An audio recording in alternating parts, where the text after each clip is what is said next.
都内にある風変わりな喫茶店、格ゲー喫茶ハメジュン。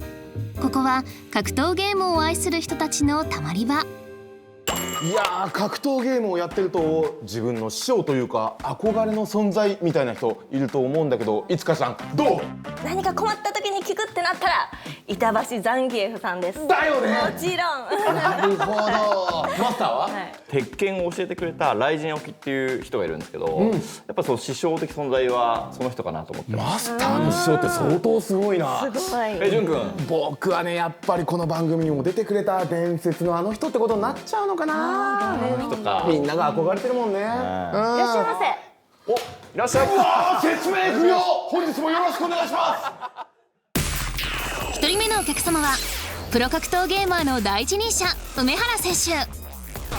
エボや闘撃など世界の名だたる大会で優勝。今もなお格ゲーシーンを牽引し続けるカリスマです。2人目のお客様はボンちゃん選手。エボ2019で優勝するなど実力もさることながらサービス精神あふれる人柄で多くの人から愛されるトッププレイヤーです。私梅原選手には以前梅原ジオっていうのに出演させていただいて、そこでなんかたくさんいろんなお話をさせていただきました。いつかどうでした？いや共通の話題を探すのが大変でしたね。大変だったんだ。さすがだぜ。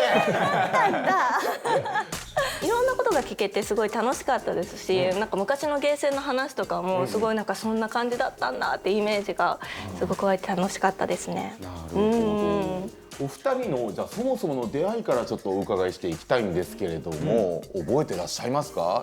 俺がちょっとだけ先、1週間か2週間ぐらい先にいた雀荘に後から入ってきた、バイトです。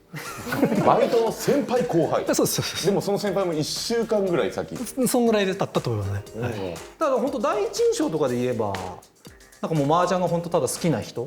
ゲームの話で盛り上がるみたいな感じではなかったんですね。あんまなかったっすね最初はね。だからもう僕からしてもそんなねすごい人っていうのを知らないから、同じゲームやってた人なんですかみたいな。それ本当になんか梅原さんからしたら第一印象いかがだったんですか？なんかすげえ張り切ってるデブ来たなっていうので。めちゃくちゃ悪口。自分の理想の雀荘のバイトは従業員と客の区別が全くつかないっていうところでなんとなく働くっていうのが良かったんですよ。この店よくするぞみたいな感じで入ってきて早く辞めねえかなっていう朽ち果ててく過程を楽しむのが醍醐味なんですけど、なんか復活させようとしてたんで。格ゲーム世界チャンピオンになると考え方一周無視しちゃうのかな。ちょっとあんまり分かんなかったですけどね今の。いつからこの梅原選手がゲームすごい人なんだって気づいていったんですか？当時梅原まとめサイトみたいなのがあったんですよ。はいはいはい。そうこれまあ結構コアな人しか知らないと思うんですけど、一緒に働いてる従業員の人は知ってたわけですよね。その梅原さんが世界チャンピオンっていうのでまとめサイトっていうのあるから見てみたらって言われて、その勤務中にちょっとピコピコって開いたら本当にすげえ人じゃんみたいな。でやっぱその観客の湧き方とかもその時見て、あ格ゲーってこういうシーンあるんだなっていうのをその時知って、そっからですね梅さんのことを知っていったのは。いやでも当時やっぱそのゲームまあなんていうんですか、こう諦めてやめちゃうみたいな、もうこれ以上やるわけにいかないなみたいな、当時仕事とかにもなんないんでやめてるんで、もう触れてほしくないんですよね。でもちょっと戦いましょうよとかゲームやりましょうよなんて誘い結構あったんじゃないですか？言われて、まあバイトなんで入ったばっかなんで、立場も強くないじゃないですか。だから全然やりたくなかったんですけど、じゃあやりますかみたいな感じで渋々やったりはしてましたね。こういつからじゃあこう相手がこいつやるじゃんみたいな感じとしてこうお互いを認識していったんでしょうか？対戦相手もなんかいないような時間帯に仕事が終わったりしてたから、そのね最高の対戦相手がいるからちょっとやりましょうよみたいな感じで声をかけたことはあったんですよね。だからその週に1回くらいは付き合ってもらって、その時はねでもやっぱ梅さんもゲームのシーンからその先ほど言ってたようにお休み期間というかっていう時間だったんで、一方僕は結構やってたんですよ格ゲー自体は。だったから結構いい勝負できて、やるじゃんみたいなやるねみたいな感じで、僕は結構楽しませてもらってましたね当時その時は。だから今でもちゃんとすごいちゃんと強いんだなというか、驚いた感覚はありましたね、あの時。当時その1回ゲームやめてるんで、昔一緒にゲームやってた人たちがもうほとんど残ってなかったんですよ。あ、一回切れてるんですね。そうもうみんな結構いい年でみんなやめちゃってて、久々に戻ってきてもなんか当時すごい若かったやつがやってるとか、例えば孫とかがやってるみたいな感じで仲良かった人たちがいなくなってたんで、知り合いが減っちゃってるんで、その中の一人がボンっていう感じで一緒にゲームしてるっていう感じでしたね。先月8月に行われたアップデートで新たに追加されたキャラクターオロとアキラについてお二人に伺いました。現状だとアキラは即戦力になり得るんじゃないかなって思ってて、やっぱ使いやすくて、さらにパワーもあるっていう印象なんで、今後、ね、大会これからまたありますけど使う人も多いんじゃないかなって思ってますよね。なるほど。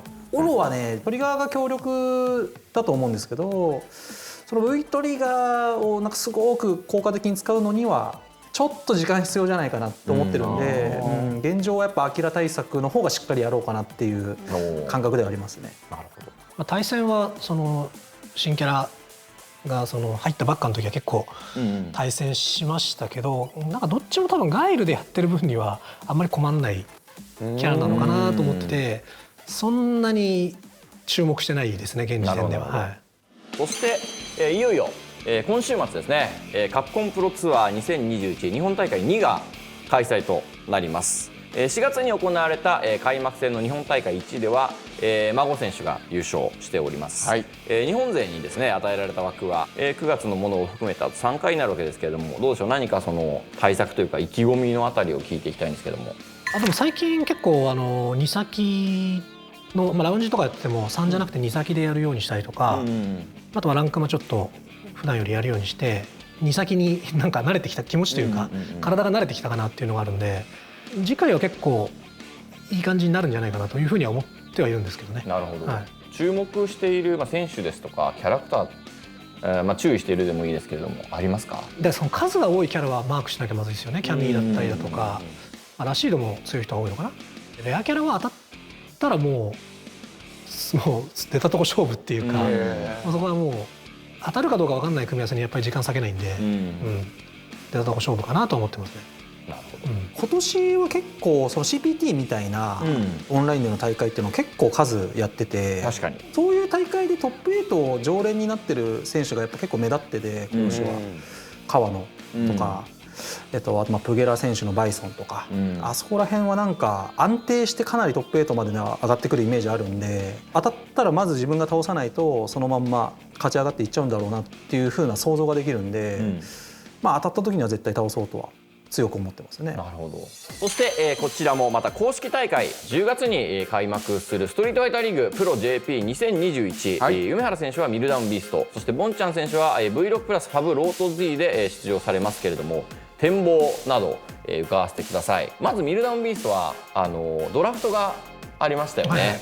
はい、ドラフト自体は今回、ルールもあって結構楽しめたんですよ、取る過程というか、ただもっとたくさん強い人たちがいる中で、それをやっぱり、切り捨てるというか、選べないんで、そこはちょっともったいなかったなと思うんで、こういう機会がもっと増えると、今度はじゃあ人取ってみようかなとか、そういうふうにいろいろ試せるんで、今後も続けていってほしいなっていうふうに思いましたね、特に今回はね。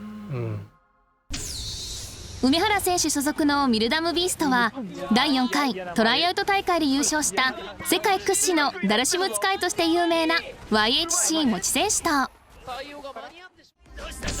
第8回トライアウト大会で優勝しプロライセンスを取得したモルト選手を指名。その狙いを伺いました。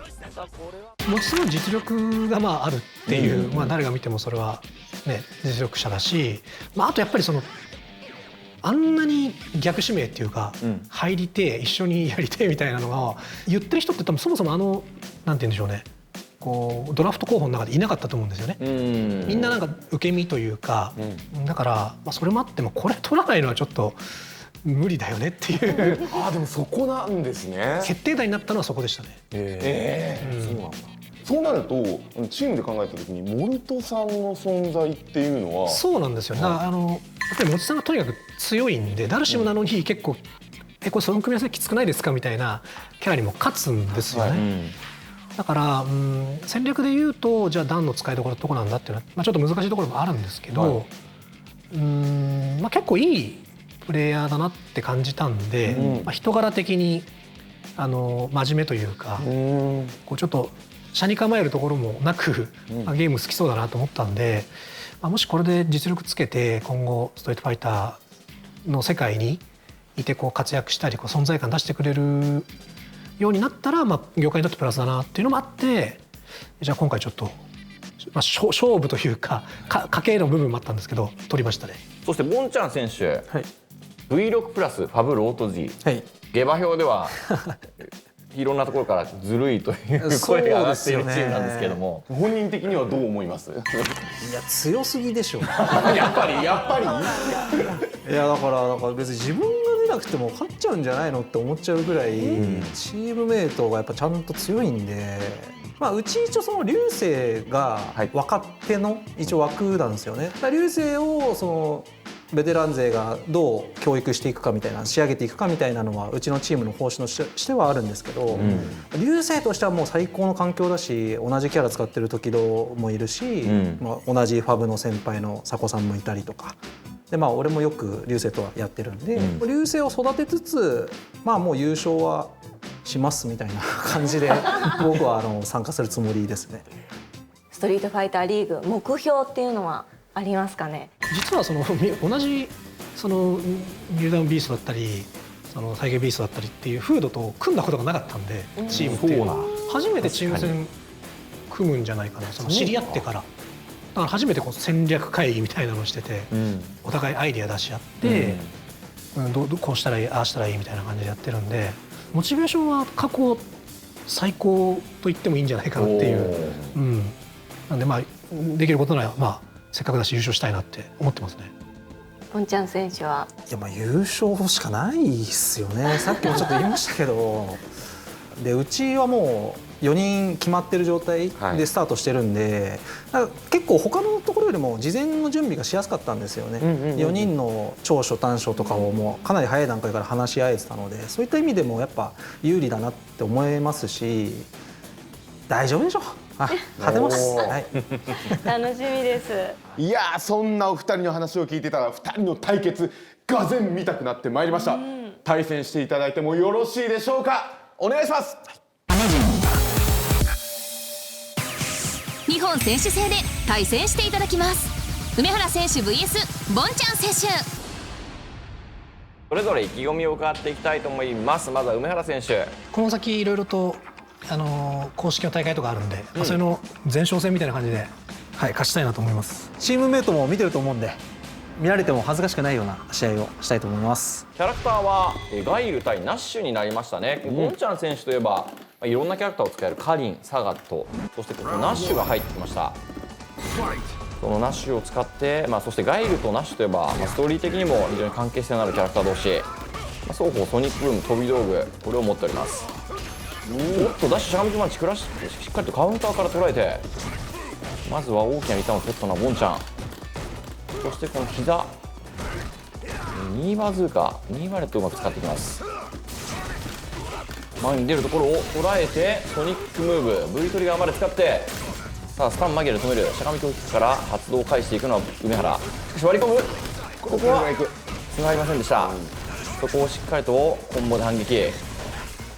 このナッシュの V リバーサルの強力打撃、トリガーを使い切りながらだが、しかしタッチジャックキック、速い技で暴れていったのはボンちゃんナッシュ。まずはラウンドを先行。目まぐるしく変わってくる。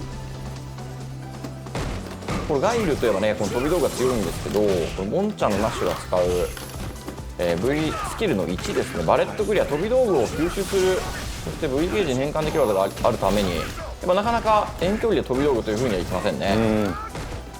画面下に追い詰めた。ゲージ溜まっちゃいますからね。ここはじっくりと梅原が歩きながらボンちゃんを画面下に追い詰めましたが、しがみ強までヒット確認からこれ画面端行く。ソニックムーブ、位置を入れ替えて画面端へ。ここで梅原も V トリガーを発動です。なんと吸収している。あの距離でこれでボンちゃんの V ゲージは1本溜まっていますが、ターゲットおお飛び道を見ている。ただまだゲージは溜まっていないぞ。投げてるんだ上原。削りもある。削りが見えてきたが、ゲージは温存しながら中足を差し込みました。お互いにゲージを3本溜めた状態で1試合目のファイナルラウンド。このゲージをどう使っていくか、序盤に使いたいですよね。ゲージが溜まりきっている状態ではさらにゲージを溜めることはできませんから、回転を良くしていくためにも梅原はそのためにこのバーンストレート、ストレートこれを狙っていましたが、ボンちゃんもそれは警戒しています。これはいい距離、画面足に追い詰めた梅原の攻めが始まる。ボンちゃんのスタンゲージが溜まっています。トリガーもあるがトニックルームで押し返してきますが、どうでしょう。この画面足しゃがみパンチから位置を入れ替えるのはボンちゃん。しかし V リバーサルで対応するのは梅原。 EX トニック押し込んでいくボンちゃん。上対空立ち強キック、裏にいるがサマーが出る。さあ画面足ボンちゃん苦しい状況です。入れ替えていくがそこに EX サマーしっかりと対空落としたのは梅原。まずは梅原が1試合目を選手。さあ2試合目がすぐさま始まっていきます。やっぱガイルとしてもその遠距離戦がちょっとねこの足にはしづらいっていうところで、歩きの速さと通常技の強さを使ってこう押し込んでいくっていう展開になってますね。ここに対してボンちゃんも技を打ち返す。そしてこのダッシュの機動力を生かして攻める展開をこう作っていくんですけれども、ここに対して梅原が対応しました。この楽しくない前反撃しゃがみ強キックダッシュ。しかしここは投げているのはボンちゃんです。投げ抜けおおサマーでトニックを返していきます。お互いゲージが溜まってきた。遠い前でしたが EX トニックサイズ対空として使っていきます。しゃがみ強マッチ相打ち入れ替えるのはボンちゃんだが投げ抜け、双方トリガーが溜まっています。何か当たればというシーン。ここはゲージは温存して梅原攻め込んでいく。ボンちゃんは V シフトにゲージを吐いたためにトリガーまではちょっと遠いか。梅原は V トリガーもそしてクリティカルアーツもあります。ダッシュ梅原攻め込んでいきます。ボンちゃんとしてはちょっとゲージ状況的に苦しい。届かず使ったボンちゃん。差し返しのスバット EX インサート。反撃になっている。ゲージがあります。ビビソニックとともにソニックテンペストカバンクリティカルアーツ倒し切りました。梅原リーチ。ボンちゃん後がありません。ここおっとサマーで EX ムーンサルトしっかりと落としてきました。ゲージ状況ボンちゃんは2本投げるが抜ける。膝で攻め込んでいくボンちゃん。ダッシュを止めた。ボンちゃんがペースを握っているか。ジャンプしかししっかりとサマーが溜まっています。ボンちゃんはフルゲージ。おっと膝からのソニック、そして V トリガーソニックムーブ。ここでトラジェディアセット。しかしソニック発動が決まりました。押し返していく。このままこう梅原のゲージが溜まれば逆転十分あるか。チビソニック思い詰め込んでいきます。おお玉抜けどうだ、間に合うか。間に合わない。そして梅原のゲージが溜まっている。しかもテンペスト V ゲージを残した状態でした。見事な倒し切り。エキシビションマッチ勝者梅原。すげえ戦い。なんか今年の後半いいことがあるんじゃないかなっていう占う気がしました。前半ちょっとよくないことばっかだったんで、はいチームメイトには試合だけは見ないように伝えておきます。番組は見てもらって試合だけは、ちょっとすいません言っておきますということで、見事勝利を果たしたのは梅原選手でした。これは格ゲーマーたちのユニットデビューを追うドキュメント、格ゲーマーユニットプロジェクト仮。初のミュージックビデオ撮影を間近に控えたメンバー5人。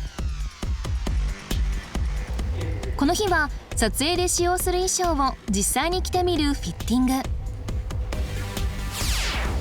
ビデオが全体的に少し暗めのトーンになる予定なので、衣装は白くて明るい色味で統一されています。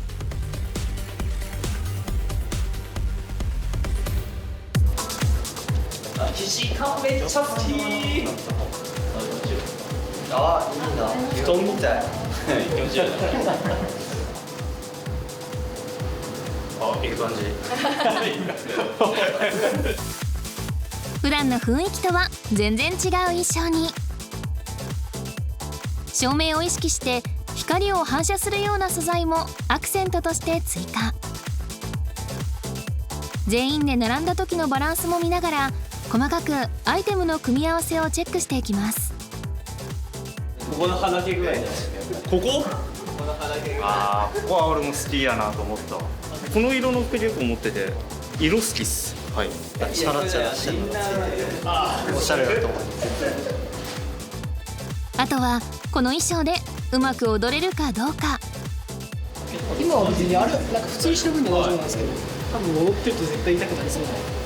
ズボン多分見ない人だと思うんですけど、かなりストレッチ効いてるんで、これ生かしたらもうベリーグッドですね。長袖で踊ったことないんでどうなるかわかんないです。結構邪魔だと思うし、正直ちょっと邪魔だと思うけど、まあでもまあでもそんななんか上下で振りあんまないから。ハイカット全然履いたことないし、全然履いたことないし、しゃがんだら痛いし、きついっすね。ちょっと怒ってる。キレキャラいいな。そこなんとか。そこなんとかお願いしますよ。誰もいないと。あ、そう。いいですか。頑張ります。よかった。次回いよいよレコーディング本番。現場にハメジュンカメラが潜入。